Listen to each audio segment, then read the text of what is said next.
now we're mostly back to rain.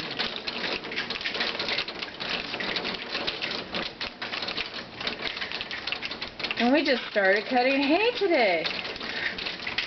That's how it goes in East Central Alberta.